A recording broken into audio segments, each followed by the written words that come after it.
don't those look cool? Don't those things really look cool? You know, I cannot wait until we can actually get our own and make our own or whatever. Hopefully they release the design for these. Or maybe I can just go ahead and make my own, swoop right in and make a whole bunch of money on shoe design or laptop design or even microphone design, because who knows, maybe I 3D printed this, you would never know. I didn't 3D print this.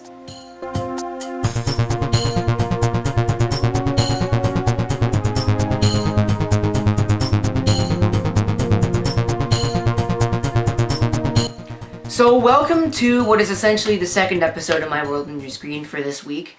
I'm your host as always, ConnellPrice666, and I've decided that instead of having them every Tuesday, I'm going to have them every Saturday or Sunday, or it depends when this actually airs.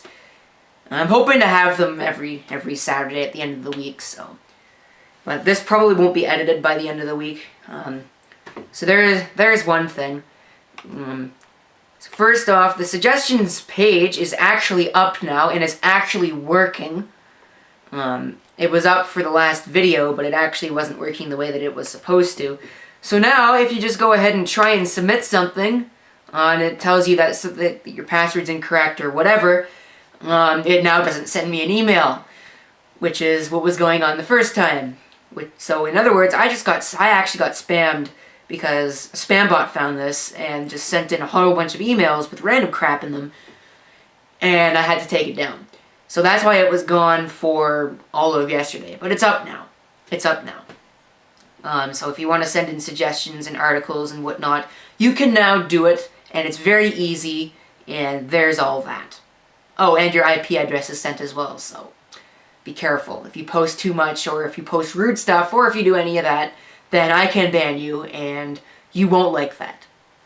So in more Google Plus integration news, the petition has reached 150,000 signatures. So at this point, Google actually has to listen, and I hope they do, because it would be in their best interest.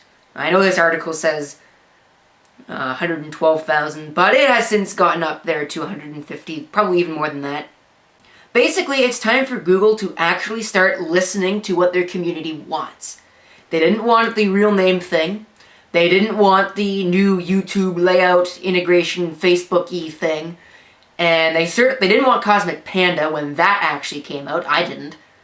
Although I really don't. At this point, I would rather have Cosmic Panda than this crap.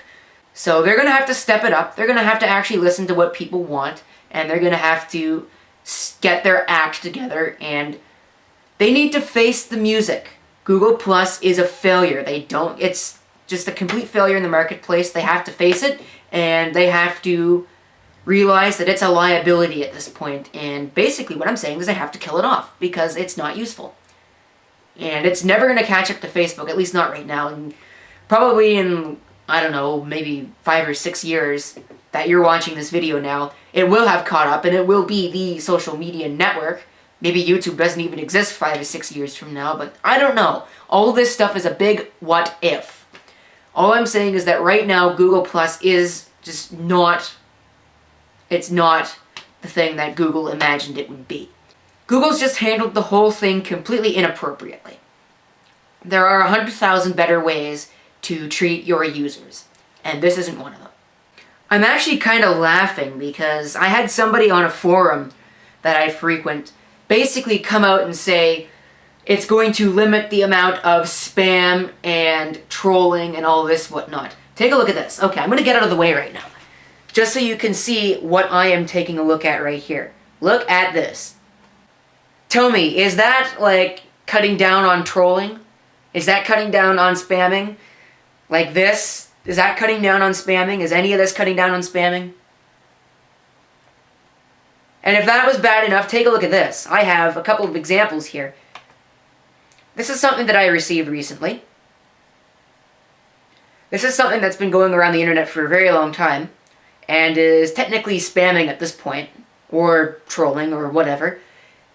So this next one is actually old-ish, but that's trolling. That was posted by somebody who was using their full name.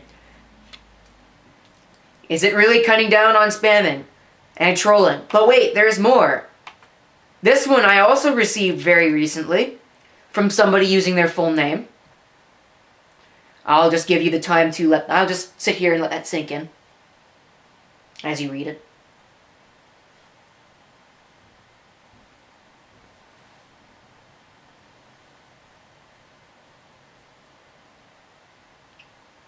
Just let that sink in there for a minute.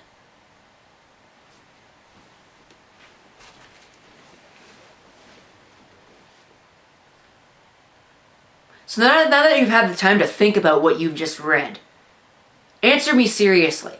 Is using your full name actually cutting down on the amount of spam comments, on the amount of stupidity, and on the amount of just outright rude things that people wouldn't say to their mother, or you wouldn't expect them to say if their name was attached to it? But here we have 3 different people, actually 8 different people, that I think are all using their full name. I didn't really take a look at that. Ah yes, all 5 of the ones that were here are using their full name.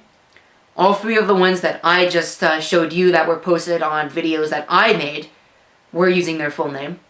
So that's 8 different people in the span of, well, very recently, except for the 1. 7 people very recently posting rude, unnecessary, trolly, spammy, whatever you want to call them comments under their full name. Stuff that you wouldn't actually expect them to be posting if they were saying it in public and if you knew what their name was. And you do, because they're using their full name. So anybody out there that wants to tell me that using your full name is going to cut down on the amount of trolling, go think again, because you are wrong.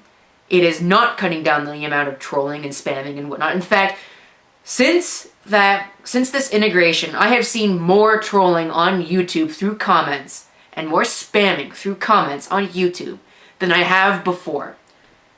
Because now you can post links in comments, so that opens up a whole world of phishing and spam sites and all this whatnot, malware, all these things, rogue links. It opens up longer comments so people can post exactly what they think in more than 150 characters.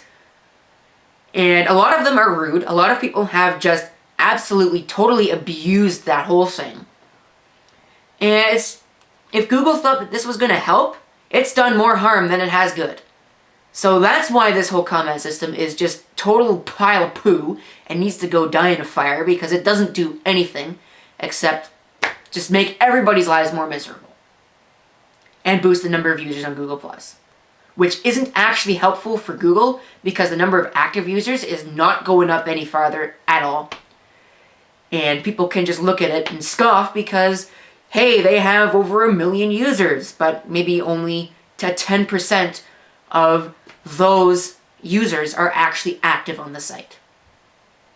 It is just absolutely ridiculous. Google has handled it completely inappropriately, and Google Plus just needs to go off and go in a corner and die, because it doesn't need to exist.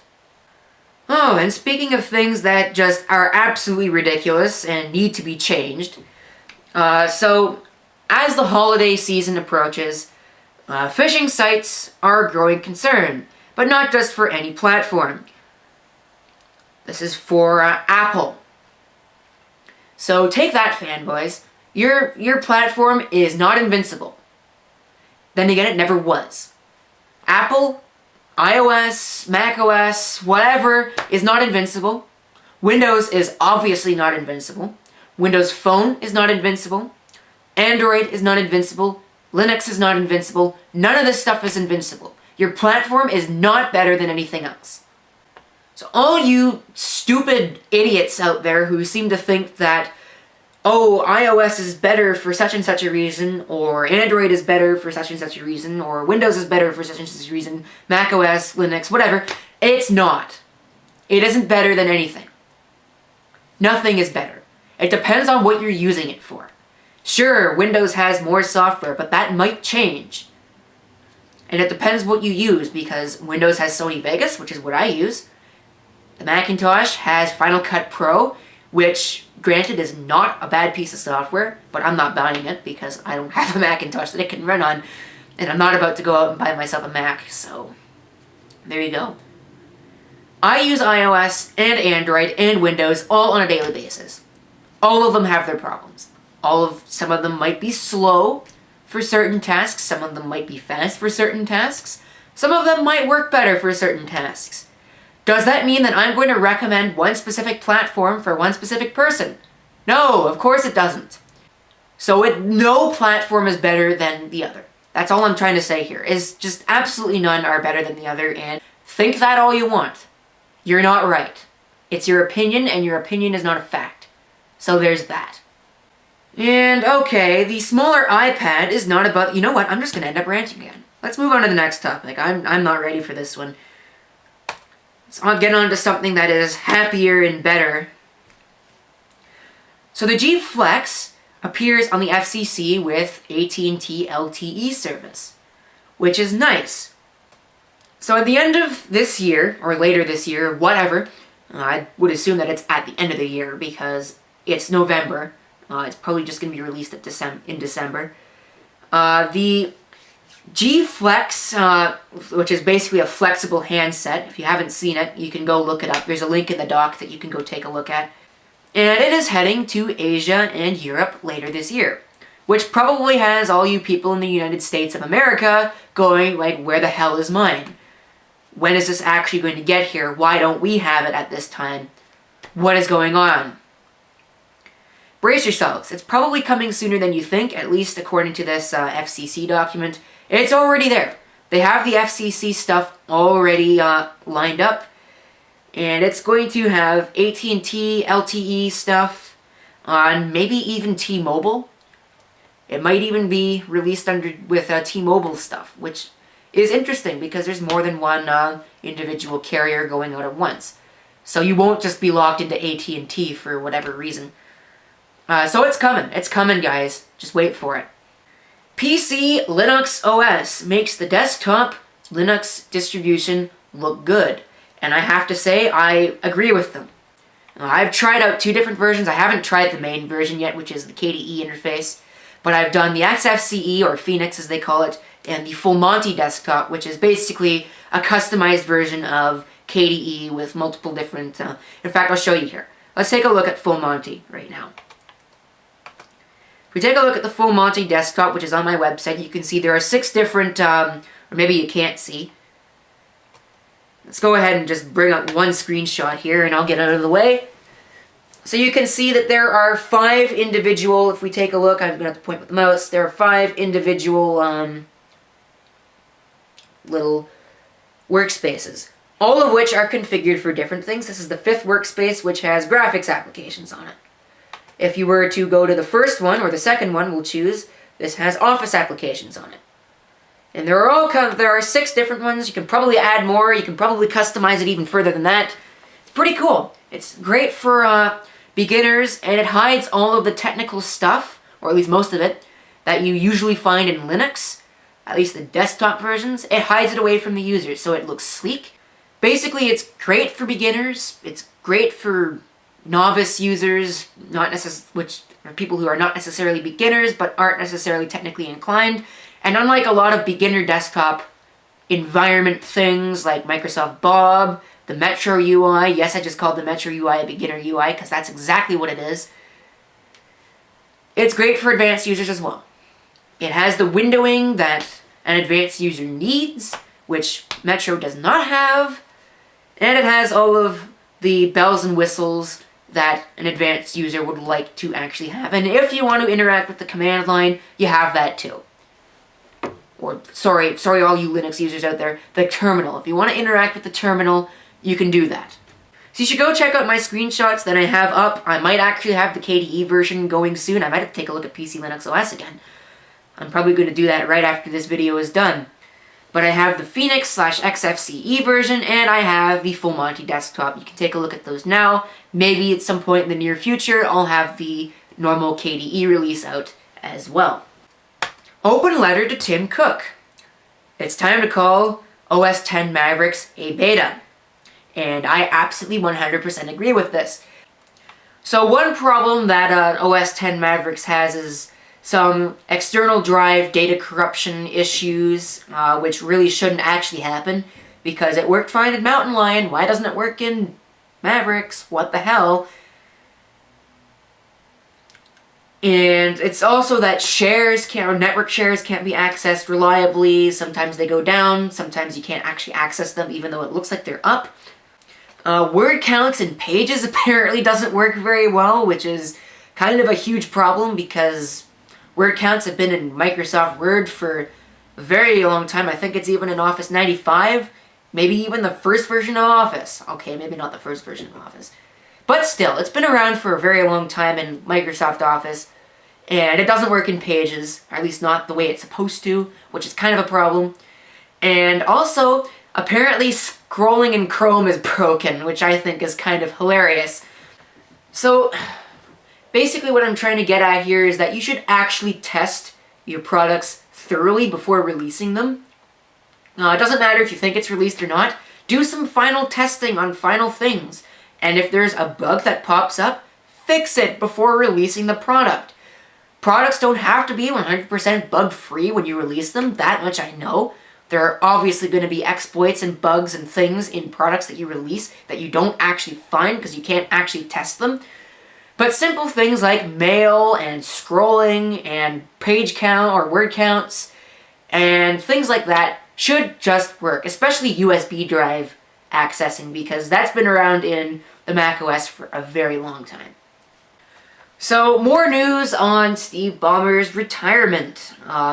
There was some debate as to whether or not it was actually voluntary, and now that we've actually had an interview with him, it is. In fact, let's go ahead and watch this interview, because why not? So apparently we can't actually watch the video because this website's a piece of crap and won't let me view it.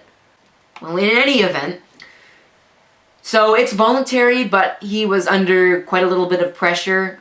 So Microsoft right now is sort of in a transformation from a software, Windows, desktop operating system company to more a device and services company with things like Xbox Live. What else? What else comes to mind? Surface, Windows Phone. Actually, that's kind of software. But anyway, in any event, so this has been going on since January, and the board of directors want him to speed this up. However, the way that he thought everything through ended up slowing it down quite a bit, or at least in his opinion, it ended up slowing it down. So in order to speed things up, he thinks that he needs to go. And somebody else who can speed things up and thinks a little bit differently needs to come in and help the company a little bit.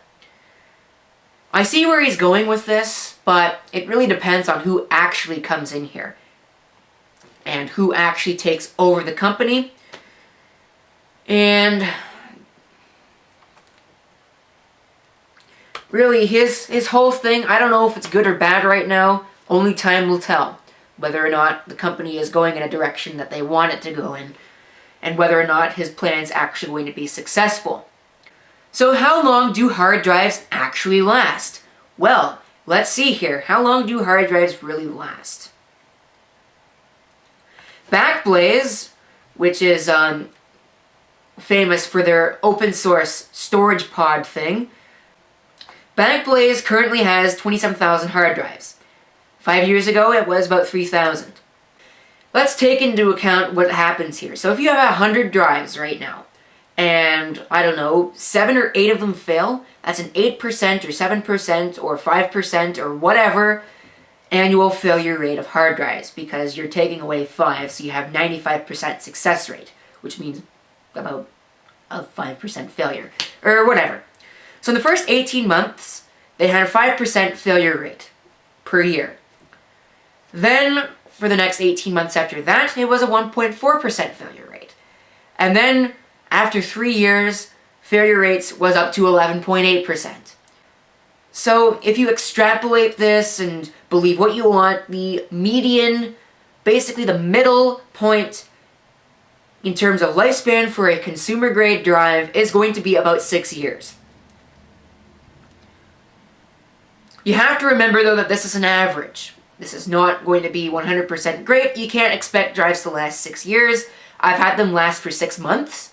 I've had them last for 20 years. I have a drive that's from the early 80s. It's a Seagate ST225. And if you know those, that's an MFM hard drive that was used in XT compatible computers. So it's been around for a while. And as far as I can tell, it still works. So there you go. There are drives from the 90s that I have that are still working. And so drives don't always have to last exactly 6 years. They can last for 20 years. They can last for a month. So basically what I'm trying to get at here is back up your freaking data. It doesn't matter at all. Just back your crap up, man, because you never know when your drive is going to fail, and you don't want any surprises. You don't want to have to send it in for data recovery. You don't want to have to do any of that. It's no hassles if you back up your data and keep that backup secure. Oh, this is great. So Chromebooks are struggling on the market, and what you see on the screen right now is a PC tablet worldwide shipment for Q3 of this year. I'm going to get out of the way so you could take this in. Just let that sink in right there. PCs are 63%, tablets are 36%, Chromebooks are 1%. So, in other words, Chromebooks are not doing very well. This also bodes well for the PC. The PC is not dying, like a lot of other people have been saying for the last, I don't know, it's been more than 10 years now that that's been a thing. The PC is dying. The PC is gonna die in such and such a time. No, it's not. As you can see, even as recently as last quarter, PCs are still holding the majority of the market share. Tablets are getting up there. But you have to remember that tablets are a kind of PC as well. So 99% of the market is basically PC or PC-like devices. Chromebooks are kind of just that little minority right there. So this is one of those cases where it's like, is it too little for too much money? I really don't know how much Chromebooks cost from Samsung or Acer or whoever. I haven't looked into it that much, but as best as I can tell, Chromebooks are about as expensive as an average laptop PC, maybe even more expensive than that. And it's basically just a web-based computer, so it doesn't really have that much to it. And as far as I know, it's not really all that upgradable. But I don't know, don't take it from me. Is this one of those cases where you're getting too little and you're paying way too much for it? I don't know. I'm not in really the market to buy a Chromebook. I might take a look at one at some point in the near future, but I don't know. I'm not going to buy one for myself because I already have enough laptops. It's not even funny. Let's go back to the topic that I skipped over. The smaller iPad is not about the competition. Oh really? What is it about then? Is it a dick measuring contest now? So Phil Schiller, who is Apple's marketing chief, claims that Samsung's patent infringement has weakened the view that the world has for Apple. I don't think it has, because people still have fairly great opinions about Apple. There are Apple fanboys that are out there. Granted, there are Samsung fanboys out there as well, but still, people actually like Apple. Basically, what they're trying to say here is that, or what I'm getting at is, what he's trying to say is that this looks like an iPhone, or something like this looks almost like an iPhone. Are you serious? I don't think that something like this looks anything like an iPhone. Granted, they're talking about the earlier Galaxy smartphones and all that whatnot, so maybe they are more similar than meets the eye. But come on. They are not that similar. Sure, they both have rounded corners, but this is made out of plastic, and the iPhone 5C is made out of plastic, but this is made out of plastic. Most iPhones that you see out there are actually made out of glass and aluminum. This is not glass and aluminum. This is different. If you seriously think that this affects people's opinions of the iPhone, you are a moron. You are a doofus. A nincompoop. You're just stupid. It doesn't weaken. It's a completely different phone. So I don't know. The fact that people seem to that Schiller said that the iPad Mini is not in response to competition makes me really wonder what actually goes on in the heads of the people at Apple. because I don't see how it could possibly be seen as not being competition. I'm pretty positive that it was competition, and that's just Apple covering up their ass. Once again. If it wasn't competition, tell me what it was for. I want to know what actually was the reasoning behind having the iPad mini, other than to compete with phablets. I don't even see how it competes with phablets, because it doesn't actually have a phone built in. But just one of these things where it just absolutely doesn't need to be. Whatever. You know what? Moving right along. I am so totally done with Apple. So, stack ranking has been obliterated by Microsoft. This is one of those things that is better for employee morale, I see. It's going to help people feel better about themselves and know that they're not being evaluated at every corner. So if you don't know, stack ranking is how Microsoft helped weed out low-performing employees. You had to basically rank a percentage of employees as top performers, good performers, average performers, and poor performers. And so basically now, instead of focusing on how they're performing in terms of employee-basing things, they're looking at how they're performing in terms of teamwork, they're looking in terms of collaboration with other employees, and all that happy stuff. Stuff that actually matters, as far as I'm concerned, in terms of employee rating. I care more about how they work with everybody else, not how they're selling stuff, or how they're marketing, or how they're doing all this other fancy stuff. Project N, which is Microsoft's new compiler that will help you compile .NET code into native code a lot faster and a lot more simple. This is great. I like this. Because instead of doing JIT compiling, which is just in time, which means that things could be quite a little bit slow, So basically this whole thing is just designed to make applications work better, at least .NET and C# wise, for Windows 8, Windows RT, and probably Windows Phone 8 as well, since it's basically the same thing. In terms of applications, I like speed. Speed is a good thing for application-based things. And so if programs launch faster, I am happy because I can get my work done faster. Maybe. Depends on what I'm actually doing. And a lot of people out there also like speed. But my whole question here is, how is this actually going to be implemented? Is this going to be something that's going to be released to the public so everybody can use it, which would be a good thing? Open source compilers are nice. Or is this going to be something that Microsoft uses internally? Or is it going to be something that Microsoft uses and they compile all applications that are sent to them in Project or using Project N before they release them to the Windows Store, which would be also a good thing, but also kind of not a good thing because people don't actually get to use it. It's all a question on how Microsoft actually handles it. So Project N is great, and I like the idea, but it's really going to depend on how Microsoft releases it. Whether or not they release it to the public or just use it at Microsoft to compile their applications or even applications that they get sent to them before they get put onto the Windows Store. Alright, here's a nice one. Wireless companies will lose their unused spectrum. Good, they should. So basically what this is going to do is hopefully it's going to open up more of this wireless broadband spectrum to places in rural areas where actually right now it costs about 5 times higher. At least in terms of Canadian rural areas, it costs 5 times as much as it does in major cities in Canada, which is pretty much completely ridiculous. And hopefully we're going to see some gradual expansion and improvement in terms of pricing, maybe not so much infrastructure. Texting and driving should be an offense where you lose your license permanently. So Dustin Verney, who was in an accident that was caused by him texting and driving, and now he's paralyzed permanently as a result, says that the MPI and police campaign that's currently going on, which you can research on your own, I haven't really researched a whole lot into it, is not enough. People should lose their license permanently. And I really wouldn't go as far as to say losing their license permanently.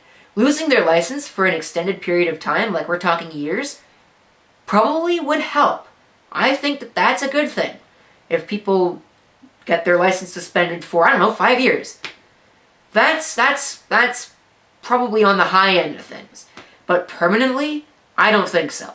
That, I think, is just a little bit on the deep end. Granted, this is coming from somebody who was in an accident where he was texting and driving and is now permanently disabled. It's logical for somebody to think this if this is the kind of life that they now have to live.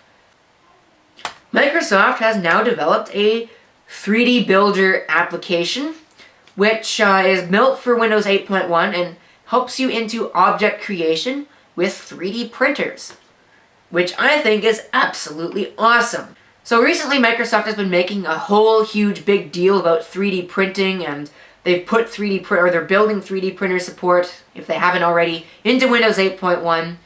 And it's this huge deal that we want 3D printing and we want it cheap and we want it in Windows 8.1 so people can leverage it. And now they have an application that helps you design things for 3D printing. This is great. Because what we're basically seeing is another step towards the consumeration or the consumerism of 3D printers. They're going to start to become commodity items, and I hope that they do at some point in the near future, because once we see that, bye-bye outsourcing, because now you can make everything in your own home. We don't need to have people making things in China. We don't need to have people making things in Hong Kong. We don't need anything out in other countries. Granted, some things will probably be still made in other countries, but for simple things like toy cars and bowls and wristwatches and things like that, maybe not so much wristwatches, but certain things that are made in other countries now might not be made in other countries later on. Clothing might not be made in other countries. Who knows? And speaking of 3D printing, MakerBot is rallying for support for 3D printers in the classroom in the United States. Not in Canada, not in any other places, so this really doesn't matter to me at all. And by the time this stuff comes to Canada, I won't be in the classroom at all. At least I don't think so, unless it comes within the next 5 years.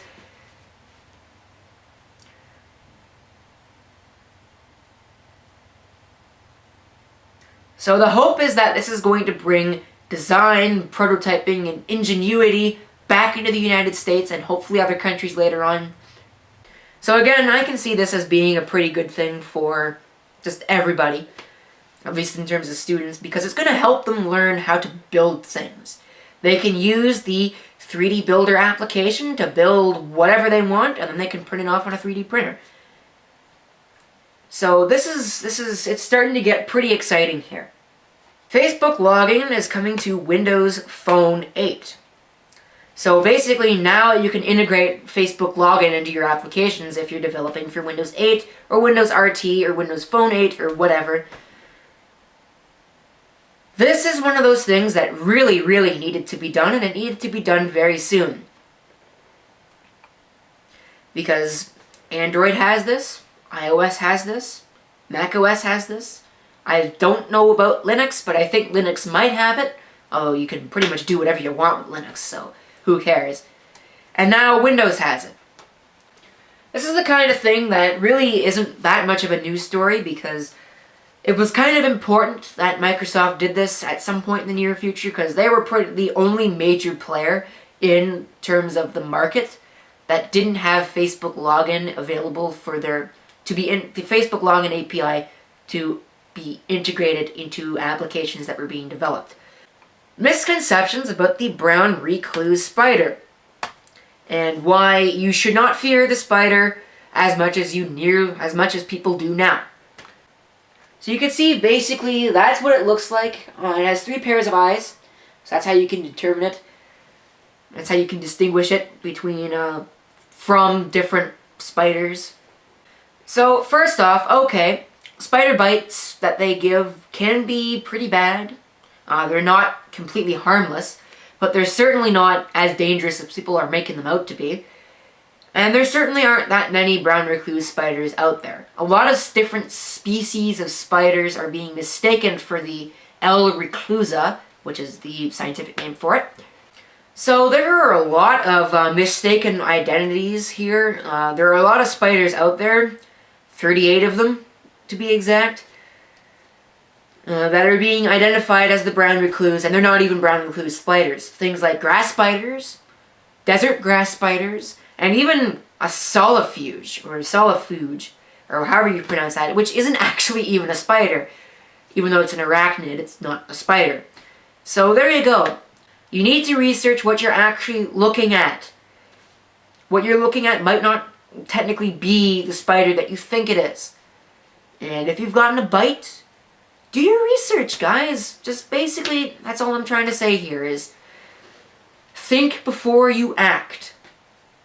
Earphone burn-in is completely stupid. And I 100% agree with this. We didn't need an analyst to tell us this. I mean, come on. For those that don't know what earphone burn-in, it is basically where you take some noise, pink noise, white noise, you create like a mixed track or whatever, or you can just use songs such as Metal Machine Music, which is an album that's described as the tubular groaning of a galactic refrigerator, which is a pretty good description if I do say so myself. Or you could create your own, you can do all this, and you play it for 40 or 400 hours, or from 40 to 400 hours. And this is what audiophiles do to break in their earbuds, their earphones, their headphones, all this stuff, because they claim that once this is done, the headphones or the earbuds or the speakers are better able to vibrate and thus produce better sound. That is a bunch of bullshit. It's all about the perception. You might think it sounds better, but it might not actually be better. It's all about the ears. So basically what I'm saying is you are wasting your time. For that 40 to 400 hours that you're breaking in your earbuds, you can be listening to music. So basically, there you go. That's what I think about burning in of earphones. It's totally stupid, and it shouldn't actually be happening because whether or not it actually provides any perceptible difference is not actually proven to be conclusive. So I guess it all really depends on what you hear. I don't really break my earphones in at all. I just use them because that's what I bought them for, damn it. So there you have it. There is basically the second episode of this week for My World on Your Screen. I hope never to have two of them again in a single week. Tune in, hopefully next Saturday or Sunday, whenever it happens to air next week, and enjoy. So thank you for watching. If you have any comments, feel free to leave them down below. And this is CP666 signing off. My World on Your Screen. I hope to see you next time.